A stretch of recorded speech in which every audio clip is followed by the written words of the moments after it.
Benarkah Rasul Paulus membatalkan hukum Taurat?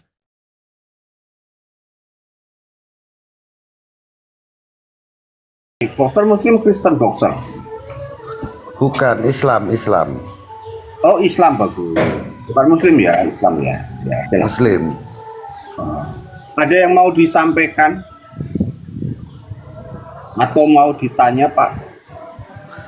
Gini, kalau saya masalah kitab itu kan buta. Tapi ada satu yang menanyakan. Saya mendengar dari perdebatan di room lain itu ada istilahnya Paulus itu istilahnya membatalkan hukum Taurat. Itulah yang saya pertanyakan. Apa betul Paulus itu membatalkan hukum Taurat? Sedangkan kata Yesus, siapa yang membatalkan hukum Taurat sekecil apapun, sekecil biji sawi, itu istilahnya gimana ya? Itu akan jadi penghuni neraka. Coba kita baca. Itu. Coba kita baca apa kata Rasul Paulus di Roma 3 ayat 30 dan 31. Ya, sebentar.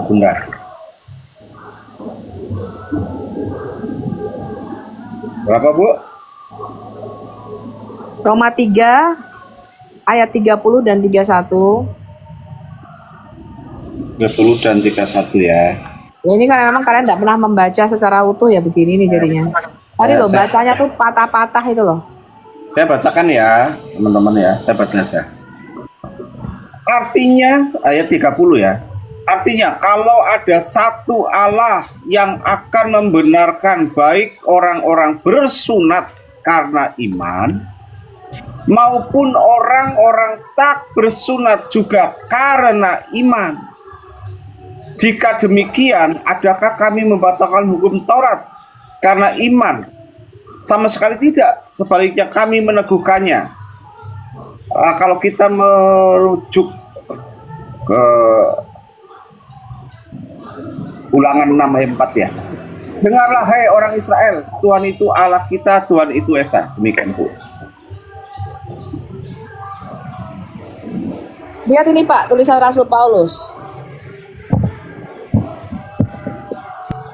Dikatakan jika demikian Allah yang membenarkan orang tidak bersunat dan orang bersunat karena iman, adakah kami membatalkan hukum Taurat karena iman? Jadi kita itu diselamatkan bukan karena hukum Taurat dan bukan karena melakukan hukum Taurat. Justru karena hukum Taurat maka dosa itu bertambah nyata keadaannya, Pak. Nah, ini yang Anda tidak pahami. Kita diselamatkan itu bukan dengan melakukan hukum Taurat, karena sudah terbukti bahwa bangsa Israel dengan diturunkannya hukum Taurat, mereka jauh berbuat dosa lebih banyak lagi. Dan hukum Taurat itu membawa kematian. Turunnya ini suara siapa ya? Pak Boxernya di-mute, Pak Boxer. Nanti dibuka lagi. Silakan, Bunda. Ini mungkin Muslim nggak tahu ya. Ini minggu kemarin kita barusan memperingati Hari Raya Pentakosta atau Hari Raya Shavuot. Ya. Hari Raya Shavuot atau Pentakosta itu adalah memperingati turunnya 10 perintah Allah di Gunung Sinai. Ya, 50 hari setelah 50 hari setelah tanggal 14 bulan Nisan. Ya, maka di Gunung Sinai Musa mendapatkan 10 perintah Allah. Ketika Musa turun dari gunung membawa 2 loh batu yang berisi 10 perintah Allah, inilah yang diperingati oleh bangsa Israel sebagai Pentakosta atau Shavuot di dalam perjanjian lama. Kalau Anda baca, ketika 10 hukum Taurat ini turun, maka pada hari itu 3.000 orang mati karena mereka membuat anak lembu emas. Ya, kemudian Tuhan menghukum mereka dan 3.000 orang mati pada waktu itu. Lalu Shavuot dan Pentakosta di dalam perjanjian baru ada di Kisah Rasul pasal yang kedua, di mana Tuhan berkata, Aku tidak lagi akan menulis hukum Tauratku di loh-loh batu, melainkan di loh-loh hati manusia. Ini digenapi ketika Roh Kudus turun ke atas para rasul, maka 10 perintah Allah yang pada zaman Musa ditulis di atas loh batu, pada zaman para rasul, 10 perintah Allah ini tidak lagi ditulis di atas loh batu, melainkan di dalam loh-loh hati manusia. Roh Kudus itu masuk ke dalam diri manusia sekarang ini. dan menuliskan 10 perintah Allah itu di dalam diri kita masing-masing. Saya tidak perlu lagi batu itu, Pak. Tapi perintah Allah itu ada di dalam diri saya. Taurat itu ada di dalam hati saya. Ya. Nah ini mungkin kalian nggak tahu karena kalian nggak ada hari raya Pentakosta, nggak ada hari raya Shavuot. Kalau orang Yahudi dan kami orang Kristen, kami mengenal hari raya Pentakosta atau hari raya Shavuot, yaitu turunnya Roh Kudus. Ya. Nah, Anda baca di Kisah Rasul pasal kedua, ketika Roh Kudus turun, inilah yang disebut hukum yang baru, yaitu hukum yang berlandar, inilah perjanjian baru, yaitu hukum roh, kata Rasul Paulus. Hukum roh ini telah dijanjikan Tuhan di dalam Yeremia 31 ayat 31 sampai dengan 33. Ya. Ketika Roh Kudus turun ke atas para rasul, Anda baca itu di Kisah Rasul 2, maka pada waktu itu 3.000 orang bertobat dan diselamatkan dan dibaptis. Jadi inilah kontrasnya hukum yang tertulis dengan hukum roh kehidupan. Maka Rasul Paulus mengatakan demikian, Pak. Hukum yang tertulis itu membawa kematian, mematikan. Tetapi hukum roh itu membawa kepada kehidupan. Dan kita dikatakan pelayan-pelayan dari perjanjian baru, yaitu bahwa hukum-hukumnya tidak lagi ditulis di loh-loh batu, melainkan di loh-loh hati manusia. Paham ya? Jadi sejak Yesus mencurahkan Roh Kudusnya pada hari raya Pentakosta, dan Roh Kudus itu ada bersama kita orang-orang percaya, kita tidak perlu lagi, jangan lagi tanya begini, Pak, Bu Sofi di Alkitab itu ada tidak tulisan dilarang merokok atau dilarang menghisap ganja? Kita nggak lagi bicara itu, Pak. Karena ketika Roh Kudus ada di dalam kita, maka Rasul Paulus berkata apa? Kita tahu apa yang baik, yang berkenan, dan apa yang sempurna di hadapan Allah. Tidak perlu lagi kita diajar, Pak, dibuat fatwa-fatwa seperti dalam Quranmu. Kenapa di dalam agama Islam itu ada fatwa-fatwa? Harus ada ijma ulama. Karena kalian tidak punya Roh Kudus yang membimbing hidup kalian. Tuhan kalian itu ada huruf-huruf mati yang tertulis. Karena itu semuanya harus mengenai peraturan-peraturan yang tertulis, Pak. Ya. Nah, kalau di dalam Alkitab kita orang Kristen tidak perlu ada tulisan, Pak. Nggak perlu nanti membuat konsili kesepakatan fatwa bahwa dilarang merokok atau dilarang minum minuman keras atau dilarang ini dan tidak perlu lagi begitu, Pak. Karena Roh Kudus sudah ada di dalam diri kita. Ketika Roh Kudus sudah di dalam diri kita, maka dikatakan kita tahu apa yang baik, apa yang berkenan, dan apa yang sempurna di hadapan Allah. Nah, Anda perlu tahu komponen daripada hukum Taurat. Apa yang dibatalkan dan apa yang tidak dibatalkan. Yang dibatalkan itu adalah tembok pemisah antara orang bersunat dan tidak bersunat. Paham ya? Kalau Bapak baca tadi, ya dikatakan apa? Demikianlah hukum Taurat dan ketentuannya itu dibatalkan, hanya tembok pemisah antara kita, orang-orang yang tidak bersunat, dan orang-orang yang bersunat, yaitu bangsa Yahudi. Itu sekarang telah dirubuhkan, Pak, telah diruntuhkan. Dan kita dijadikan satu, menjadi manusia baru di dalam Kristus Yesus. Itu maksudnya. Ya. Nah, hukum Taurat itu sendiri ada berbagai macam hal, ada 3 hal. Contoh, 10 hukum Taurat Musa itu tidak pernah dibatalkan, melainkan ditulis, digantikan dengan hukum yang lebih sempurna, yaitu hukum roh kehidupan.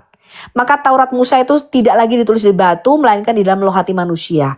Dan itu digenapi pada hari raya Shavuot atau Pentakosta. Yang kedua, hukum sipil. Contoh ini, hukum Taurat itu ada 613 mitzvot di dalam Alkitab kita. Hukum sipil contohnya apa? Di dalam kitab Taurat itu diatur, kalau kamu utang sama seseorang, gimana cara bayarnya? Kalau kamu minjem barang nggak dikembalikan, cara bayarnya gimana? Kalau misalnya kamu secara tidak sengaja membunuh orang, cara hukumannya bagaimana? Kalau kamu misalnya kerbaumu masuk ke ladangnya orang, apa yang harus kamu gantikan? Apa yang harus kamu bayar? Nah, hukum sipil itu sekarang digantikan oleh hukum negara, Pak.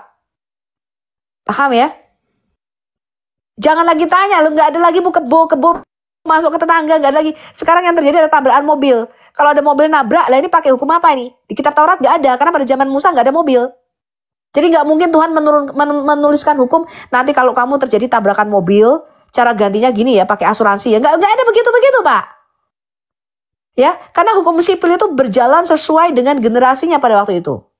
Lalu yang ketiga, hukum seremonial. Inilah yang tidak perlu lagi kita lakukan. Contoh, di dalam kitab Imamat pasal 1 sampai pasal 7 itu ada 5 korban. Korban bakaran, korban keselamatan, korban sajian, korban penebus salah, dan korban penebus dosa.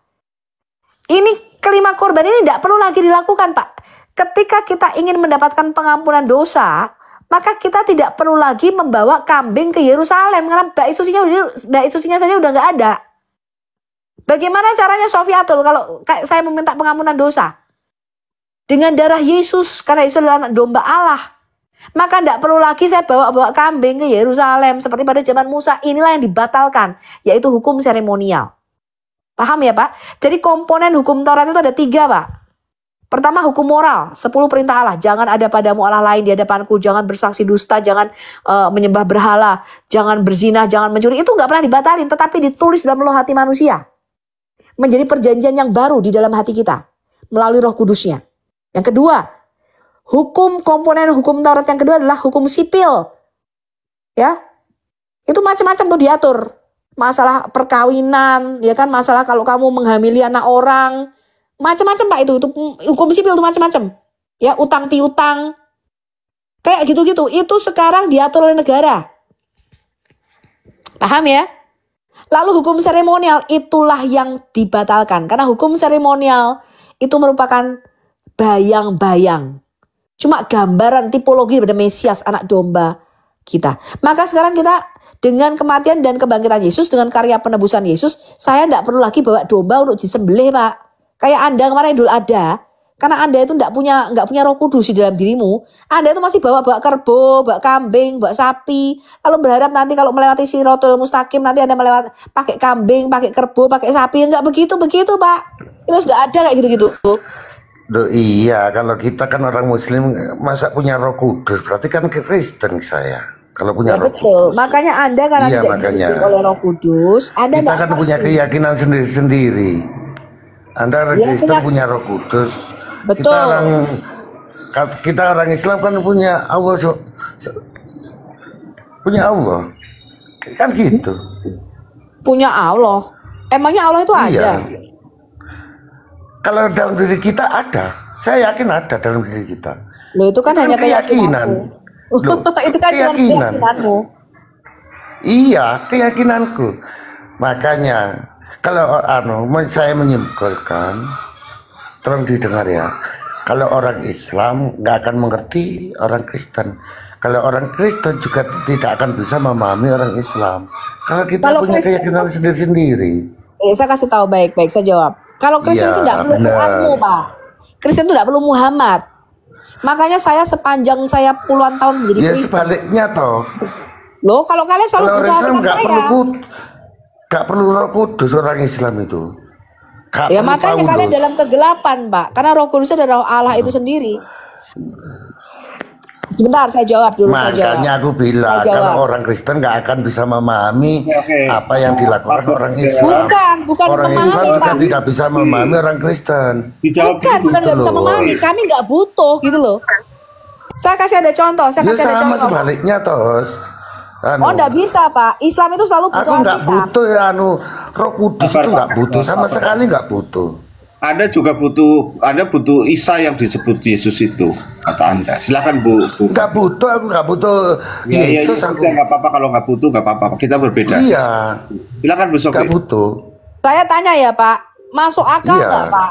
Bahwa nanti Anda meniti satu jembatan rambut dibelah 7 dengan mengendarai sapi ataupun kambing. Menurut Anda masuk akal nggak itu? Gini ya. Kalau Allah SWT sudah menghendaki apapun bisa terjadi. Itu keyakinan kita orang Islam. Kan saya bilang, kalau Kristen nggak akan bisa memahami Islam. Sebaliknya Islam nggak akan bisa memahami Kristen sepenuhnya. Baik, saya tanya sama Bapak. Saya tanya sama Bapak, di mana ayatnya di dalam Quran Anda bisa meniti jembatan Shirathul Mustaqim dengan menggunakan lembu ataupun kambing? Silakan. Kalau secara akal sehat nggak mungkin. Tapi kalau Tuhan sudah menghendaki kun fayakun. Bukan, saya tidak tanya akal sehat Pak. Saya tahu Muslim nggak punya akal sehat. Saya tanya sekarang, di manakah di dalam Quranmu Allahmu berkata kamu bisa meniti jembatan rambut dibelah 7 Shirathul Mustaqim dengan mengendarai seekor kambing ataupun seekor sapi? Silakan.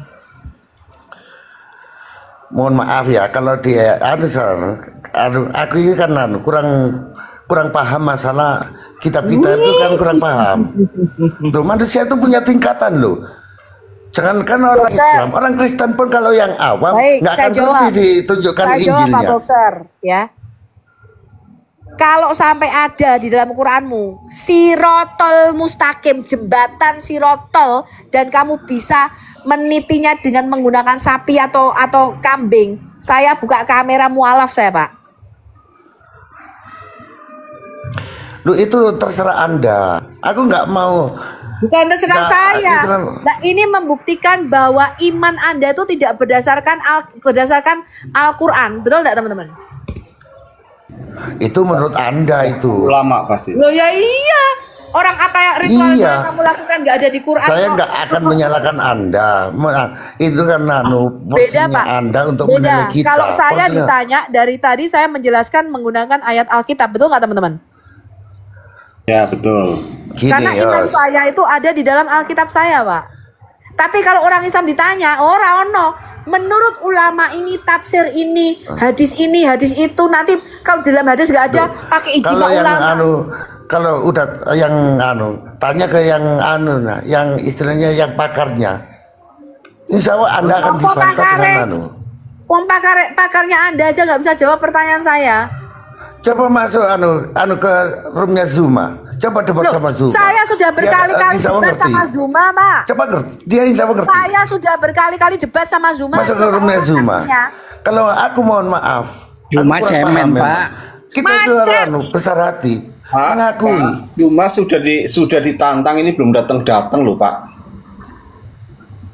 Yang dibanggain Zuma tingginya 72 km. Coba masuk Zuma. Zuma mungkin buka room sendiri itu. Sebentar, ini Pak, ini lihat Pak ya, lihat ini, Om Zuma sudah ditunggu sama kita nih Pak nih, tuh, itu Om Zuma bukan itu, Om Zuma kan, ya, dengan tema 2 Kristus dan 2 Rob, coming soon, open mic, ya, Justin Peter S. Zuma. Kamera apa open mic tuh bro? Ya nggak datang Pak. Itu loh. Zuma itu tingginya Pak. Ditungguin nggak datang gimana nih? Aku hanya menyimpulkan ya. Pak Boxer. Anda caranya Pak Boxer, Anda itu tingginya 72 km. Gini loh. Masa yang gituan seru debat sama Sopi. Gini ya, aku hanya dengar. Aku hanya menegaskan kita di dalam sebagai umat beragama yang punya akhlakul karimah. Kalau orang Islam, kalau orang Kristen kan punya ajaran kasih, bener nggak? Bener nggak? Kalau orang Kristen kan punya ajaran kasih. Saya nggak tahu akidah Anda kok benar-benar. Aku paling nggak senangnya. Aku paling nggak senangnya efek samping ngomong sama Uclin begini, lapar aku jadinya. Padahal aku udah mau tidur loh, jadi lapar sekarang. Kamu kan ajarannya ajaran kasih. Sama kan? Bu Sofi lapar jadinya dengernya. Bu Sofi, kan ajarannya kasih kalau Kristen. Iya kan? Kasih tunjukkan. Maksud saya begini. Maksud saya begini loh Pak, kalau saya ditanya tentang iman saya tuh pasti kasih ayat Alkitab saya ini loh dasarnya kenapa saya percaya. Loh, enggak. Karena iman itu timbul dari pendengaran akan firman Tuhan. Pertanyaan saya gini, Pak dengerin. Anda itu kok bisa beriman? Anda tuh kok bisa mengimani percaya ada jembatan rambut dibelah 7, Sirotol Mustaqim, lalu nanti ada itu kan urusan saya itu. Bukan. Itu dari kan mana urusan Anda saya, intern di dalam Islam. Dari mana Anda kok bisa percaya sedangkan tidak ada di dalam Quranmu? Itu loh yang saya herankan, bingung nggak? Kalau aku nggak bisa menjelaskan. Kalau kamu sudah masuk Islam, saya kalau kamu berani masuk Islam akan tahu. Gitu. Loh Pak, coba mungkin PR Hasan bisa menjelaskan. Masuk Islam, surah 65 ya udah jangan dipermasalahkan itu. Pak, salah satu yang membuat saya tidak percaya kepada Islam. Bapak tahu nggak kenapa? Ya udah kalau pernikahan bocil surah At-Talaq ayat 4 membolehkan. Iya, kalau Anda nggak percaya saya paham. Teman-teman di dalam fatwa ulama berapa usia yang boleh dinikahi? 3 bulan. Saya maklum kalau Anda nggak percaya. Kalau Anda itu nggak percaya, saya maklum. Loh, bukan nggak percaya, itu bertentangan dengan nilai moral saya, Pak. Itu namanya pelecehan kepada anak-anak, Pak. Duh, Dan Yesus berkata, barang Kok siapa pelecehan? menyesatkan anak-anak ini lebih baik batu kilangan digantung di lehernya dan dia mati tenggelam. Loh. Ya jangan diajarkan dong kalau yang menyesatkan. Loh, lawang itu ada di dalam Quranmu. Lah ini makanya loh Pak, saya Loh, yang heran. Kalau di Sesuatu- dalam Islam nggak Bisa ada itu dijelasin? merasa Diam, disesatkan nggak ada loh. dengerin. Bapak nggak mudeng perkataan saya. Diam, Nggak dengerin. mudah, ngerti. Diam, Bapak dengerin dulu perkataan saya. Apa yang tertulis di dalam Quranmu? Menikahi anak yang belum akil balik. Surah 65 ayat 4 tertulis dalam Quranmu. Bapak nggak percaya. Tapi Nggak tahu apa yang aku. tidak? Diam dulu dong. Kamu di-mute dulu dong. Tolong. Kamu kalau kamu nggak diam, saya turunkan kamu. Saya jelaskan sama kamu ya Pak Boxer. Apa yang tertulis dalam Quranmu, surah 654, pernikahan anak kecil, kamu nggak percaya. Tapi apa yang tidak tertulis dalam Quranmu, meniti jembatan Sirotol Mustaqim bagikan rambut di belah 7, nanti kamu akan melewatinya dengan menaik korbanmu, naik sapi, kalau korbannya sapi, naik sapi, korbannya kami naik. Yang tidak tertulis dalam Quran, kamu percaya. Ini namanya orang apa nih teman-teman? Inilah yang dibilang Bang Edis, kamu kalau baca Quran itu sambil koprol kebalik kepalamu. Heran saya, yang tertulis di Quran kalian gak percaya. Makanya Bang Edis memberikan tantangan. Satu, tunjukkan saya satu orang muslim yang percaya kepada Qurannya ini loh. Saya terjun dari Monas, kata Bang Edis. Karena apa yang tertulis dalam Quranmu itu kalian tuh gak percaya. Coba kalau gak percaya, saya tunjukkan salah satu ayat Quranmu. Saya loncat Pak dari patung Liberty kalau kamu percaya kata Quranmu. Tapi justru apa yang tidak tertulis dalam Quranmu itulah yang kamu percaya. Itu yang saya heran itu loh. Betul nggak Pak Wawan? Ya, betul. Begini, Bu Sofi, boleh saya jawab? Itu betul untuk Kristen. Kalau orang Islam nggak ada Sabar, gitu. boxer sabar. Selama-lama. Oke, Rovita. Ya bang. Ya, mau menjawab Bu Sofi pelan-pelan ya, jangan kayak tadi ya. Apa itu? Ya kamu dibawa dari tadi ngapain? Enggak, saya pindah-pindah dari tadi. Biasa toh, kan mereka percaya bahwa setan itu kan kencing di telinganya mereka, jadi ada budek gitu loh.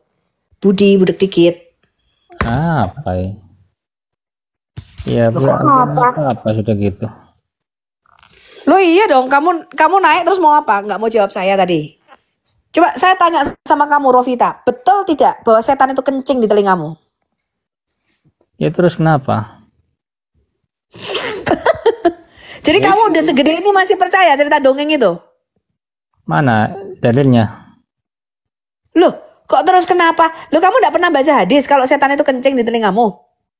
Ya baca kan kamu yang berkata itu. Loh kok saya? Nggak ada hubungannya, ngapain saya percaya cerita dongeng kayak gitu?